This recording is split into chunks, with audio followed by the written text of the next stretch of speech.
Hi, I'm Wayne Tuttle, and welcome to Chasing Legends.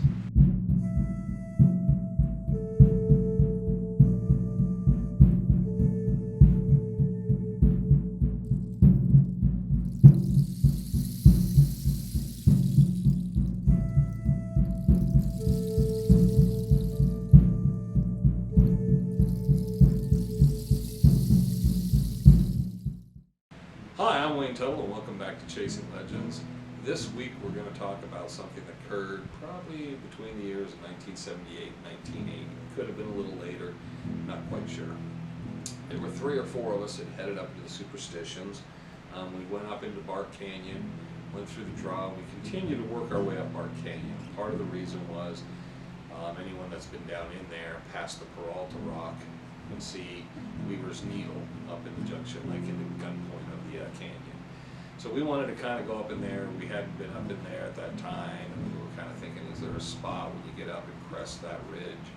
Do you see Weaver's Needle and Miner's Needle behind you to the southeast? And can you see Four Peaks? So it was kind of this thing of like, I don't know, has anyone been up there? When you're young, you kind of think no one's been everywhere, so you kind of tend to do things like that. There were probably 4 of us. It could have been 5, but I know there was at least 3 other people, maybe 4, working our way up through there, and it can be pretty rough. There's a lot of boulders, a lot of brush. I know we were working our way up, and we took a break about probably halfway to 3/4, maybe 2/3, and we'd sat down, and we were taking a breather, talking about which direction we wanted to work our way up, kind of the best way to kind of cut through the brush and cut through everything. And we were talking, and a gentleman came out from probably the northeast, kind of walking down. We heard someone moving around, and then we kind of saw him. He came through. I remember his name was Jay, I'm pretty sure. And he came down, and hey, how you boys doing? Because we were all pretty young, probably 14, 15, 16 at that time. How you boys doing? What you guys doing way back up in here? He kind of sat down. He was pretty friendly, nice guy, probably in his 40s to 50s. Looked like he'd been out in the mountains for a few days and stuff. Had a like big old military haversack on of some sort. He kind of sat things down, was just talking with us and stuff, and pretty much general things. We told him kind of what we were doing and all, and he mentioned a couple different areas and done different things, and things he'd kind of looked at, things. And he said, "You guys ever been?" He pointed up behind us off to the west and said, "You guys ever been up there and seen that Spanish fort? The Spanish fortress?" We were kind of like, no. And he started talking and said he'd been up years ago. I guess he'd been with someone else. They'd taken him out and shown him this spot. And there was this spot that was kind of a rectangular area with low walls and a doorway to it. And he wasn't quite sure what its purpose had been, but he figured it had to go back to the Spanish. He found some artifacts around there. And we were thinking, we kind of knew up along that ridge line the area, and we'd never seen anything like that. He said, it's right on the ridge. You won't be able to see it once you step away from it. He says it's very difficult to find. And he said there's an old kind of trail that went up the ridge to the ridge that was pretty much worn out, but there was some traces of it. He said he started describing it, and then he finally, hey, you guys want me to take you up there? I'm heading out. For the day. So I'm going to head back to the parking lot. And he says, I'll take you up through there and show you right where it's at so you guys don't get lost, because it can be really hard to find. And I think we just kind of went, that's kind of cool. We're going to stay the night. That sounds like a cool place. We knew the general area up from there. So I think, okay, cool. So, and he seemed like a friendly, nice guy. There didn't seem any ill intentions. And regardless of our age, there was, like I said, 4 or 5 of us. So he seemed like a good guy, so we started to backtrack over and then cut up the ridge. And after a few minutes or so, he's kind of poking around, looking around, and then he says, okay, here. And then we start walking, and there was probably about a spot this wide, and it was kind of flat level, like kind of was worked into the mountain. And it wasn't like the Ely Anderson Trail where it's down in the bedrock and stuff, but more, it was kind of dirt and this, but it was a level spot. It was a little wide, and it was, the sections we first started into with him in a couple spots, and it would go down, and then kind of it would work, and you kind of lose it, and then you'd find it kind of a tier above you, and it'd be a slow angle, but we would find it, or he would find it, And we walked, and we kept thinking it's not really a game trail because it's a little too wide, and kind of, it was interesting, but then it would disappear, and then we would be scrambling, and he'd be kind of like going up and down. We'd have to backtrack, and then we'd literally go vertically up the side for a while scrambling, and then he'd find a section, and we'd realize, okay, here it is again. So we realized if there was something and it was actually a trail, it probably washed out different junctions and stuff. So we went, and it took probably a good hour, and he'd be up there, and he was always talking, you know, real good mood and stuff, and wait till you guys see this, and you guys won't be able to believe it. And of course, at that point, a lot of times you're kind of like, yeah, well, there's been a lot of stuff we've seen, and it didn't really kind of crack up. So you kind of at first are thinking, oh yeah, this is going to be really cool. And then we're seeing the trail, and we're realizing maybe it's a trail something. What? And I think we were having our doubts asking, do you think it's like Salado or Oakum? It's indigenous. And he's like, nah, wait till you see it. So we get towards the end, and we're almost up to the ridge, and he got a little confused for a while. And we kind of went back and forth, and then he finally just picked a spot and said, right here, and we went straight up. And it was like a scramble the last probably 20, 30 yards. We just scrambled over, there was loose rock and stuff, and it was getting a little pretty steep. We got up, and the last section was 3 or 4 foot of rock. You had to kind of get on it and climb it, and it wasn't nothing, you know, death-defying, but it was more difficult than what we've been doing. So we get up, go over the edge, and we popped right into this spot. It was probably, I'd say 10 to 15 feet wide and 20 to 30 feet long, and it could be 20, 25 feet or 30 feet, but it was a rectangle, and it had a wall, and it was like, the best way to describe it, it was like, it looked very natural, the wall around it, but that it had been cut or dug into there, and it was like rectangle, and we were all kind of, it was dirt inside, so there was obviously, because back in those days, we got a lot of the winter rains, there was grass in there. It was like probably 3-4 inches of the grass you'd find out there. And we kind of looked at it, and it was kind of like, wow, this is kind of weird. And on the one side, the north side of it, below the wall, there was like not 2 feet tall ledge of rock that went around, like a bench.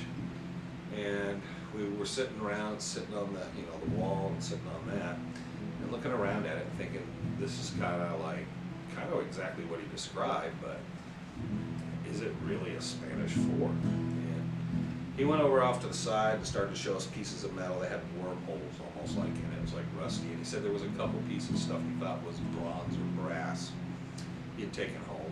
Could have been copper. And he said he found a dagger of some sort. He took that home. He didn't leave it up there, but the pieces that were still there.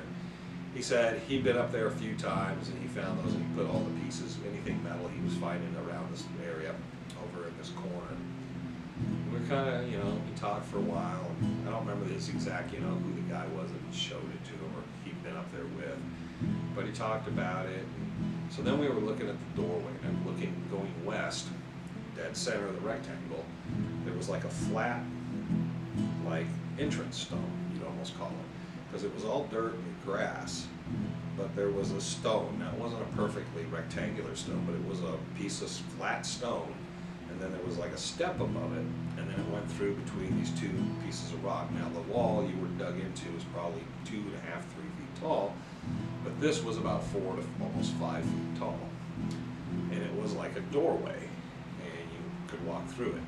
So we kind of went through there, and if you walked probably 5-10 feet off, you could turn around, and while you would see those kind of rocks, it kind of all looked natural, and you couldn't tell there was anything there. It literally was I don't know if it's something you call optical illusion, but it literally disappeared out of view, and you would look and realize you couldn't tell it was there until you walked right up and right over this little bit of a bump, and then you were right in the doorway, and you kind of saw down into it. Even standing just outside of it, you really didn't have the same look, and then you walked through that doorway and you were in there. So Jay said he had to be going. He'd been there for a little while, and told us to kind of adjust ourselves, don't tear anything up or anything, but it was a real nice guy, and he took off south and headed for the Peralta parking lot. And we were sitting there and kind of like, well, let's just make camp here, check out this area, because we kind of knew the general area we were. And we thought, let's kind of check out some other stuff around here and see if we can find anything. Kind of look around. There has to be something maybe besides us. Maybe someone left something. Maybe he or his friends overlooked something. Spend the rest of the day there. We camped there. I remember he kind of said something to us about not maybe staying the night there, because he said he never had actually in there, but we thought, well, you never did. There's no story to relate to, so we stayed the night, slept well. It was very nice because other than a few rocks maybe had fallen in or whatever, very level, very flat. The weather was nice and clear. It's probably January, February. Typical, most everybody go in the mountains. And had a good night's sleep. Next day, walked around, checked around, decided to kind of know kind of where it was. We knew some landmarks in the area, and then we're going to get our way out. We'll come back. And the big thing for us was next time, let's bring someone, either borrow a metal detector or find someone who has one, and let's kind of run a metal detector inside and around this thing. So that was the plan. So I remember we kind of tried to go back and look. I don't even think it was that spring. I think it was the next fall, next October, November. We went back because we couldn't get back, or for whatever reason, we didn't get back to that area. But we kept bugging us. We knew there was a guy who had a metal detector, and we brought him along. And I think there was 3 of us, and then him and a buddy of his, and that was the second group.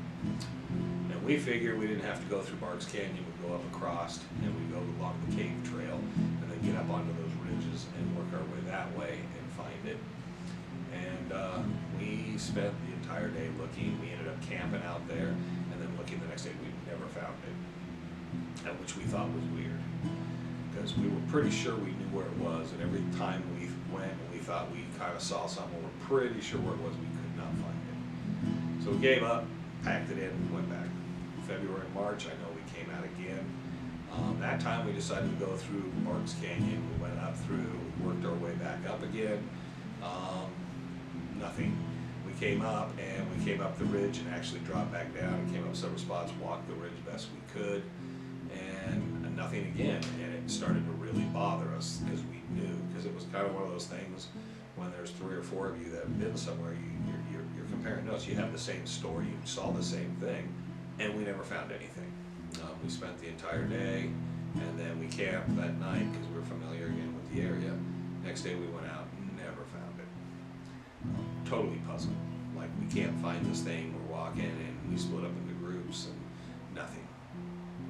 So we came back that February, March, again, pretty much the original group. We went up Barks Canyon, tried to work our way up the ridge, kind of come pop up over the top. We went back and forth and up and down, and we didn't come up with anything again that way either. The thing was, and about a year later, 2 of us, me and one of the guys, went up with some other people. I know there was a guy, Wade, that I knew. He went up, and we kind of went up and tried the same thing. I don't remember what the slight different approach was, but we tried to do the same thing. I've looked at satellite photography, I've looked at every mapping thing, everything I've ever come up with, and nothing. But the thing was, we agreed after that second and third trip, is we could talk and knew everybody had the identical story, saw the same thing. You know, it was about a 20 to 30 foot long, 10 to 15 feet wide. We knew that, you know, that rock that was at this step and then the step and then going through, we knew how it kind of like rolled up.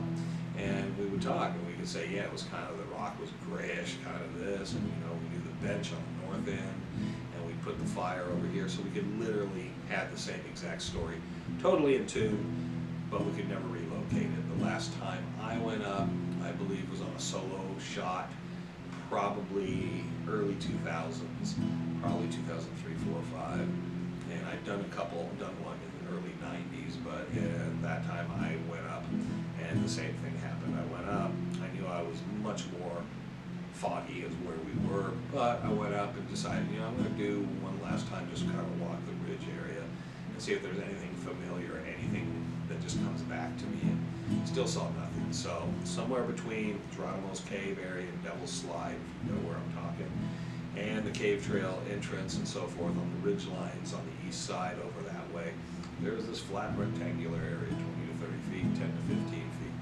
Do not know what it is. Don't know who Jay was. Never ran into the guy again. Don't know his last name. Never seen a photograph that made me think that's the guy. Bearded, 40s, 50s at that time, which would have been around, say, 1980 period. And never understood, never knew, don't know what it means, don't know how that place vanished from us ever finding it. And there will be a time again, maybe I'll take the boys up and we'll go give it one last shot. It would be cool to be able to find it and realize we didn't, as a group, hallucinate and imagine it. But there it is. So thanks again for watching Chasing Legends. Pick up one of our Legend of Superstition Mountain shirts and Rendezvous shirts that are available. You can catch everything on here, Dutch Hunter Rendezvous 23rd, 24th, 5th. And coming up into this October, early October, remember Lust for Gold, the film, okay, down at the Arizona International Film Festival. So until the next time, enjoy yourselves, take care. This is Wayne Tuttle, and thanks for watching Chasing Legends.